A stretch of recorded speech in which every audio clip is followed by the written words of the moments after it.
नमस्कार मित्रांनो, स्वागत आहे तुमचं आताच्या ब्रेकिंग न्यूजमध्ये. मित्रांनो, पुण्यासह महाराष्ट्रामध्ये 103 ते 104 रुपयांच्या पुढचे पेट्रोलचे दर आहेत. परंतु गेल्या काही वर्षांपासून आंतरराष्ट्रीय बाजारामध्ये कच्च्या तेलाचे दर कमी झाले तरी इंधनाचे दर मात्र कमी झालेले आपल्याला पाहायला मिळत नाहीयेत. अशातच इथेनॉल मिक्स करूनही झालं तरीही सरकारनं पैसे कमी केले नाहीत.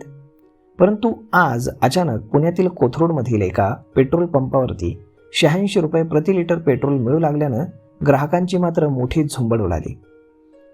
राष्ट्रवादीचे अध्यक्ष शरद पवार यांच्या 86व्या वाढदिवसाचं निमित्त होतं. कोथरूड भागातील राष्ट्रवादी युवक काँग्रेसच्या कार्यकर्त्याकडनं एका पेट्रोल पंपावरती 86 रुपयांना पेट्रोल वाटप करण्यात आलं. पेट्रोलचे भाव मोठ्या प्रमाणावर वाढले असल्याने नागरिकांना दिलासा देण्यासाठी हा उपक्रम राबवण्यात आल्याचं यावेळी त्या कार्यकर्त्याकडनं सांगण्यात आलं. दुपारपर्यंत सुमारे 700हून अधिक वाहन चालकांनी या सवलतीचा लाभ घेतला. शरद पवारांच्या वाढदिवसाचं निमित्त असलं तरी येऊ घातलेल्या महापालिका निवडणुकीच्या पार्श्वभूमीवरती या उपक्रमाकडे राजकीय प्रचार म्हणून पाहिलं जात आहे. सध्या पुणे शहर आणि उपनगरामध्ये इच्छुक उमेदवार देवदर्शन, पर्यटन, साड्या वाटप यांसारख्या विविध कार्यक्रमांमधून मतदारांना आकर्षित करण्याचा प्रयत्न करत आहेत.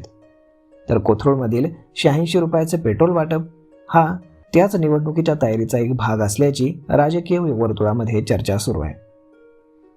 तर मग मित्रांनो, अशा पद्धतीनं पुण्यामध्ये चक्क 86 रुपयांना पेट्रोल मिळू लागल्याची ही बातमी व्हायरल झालेली आहे.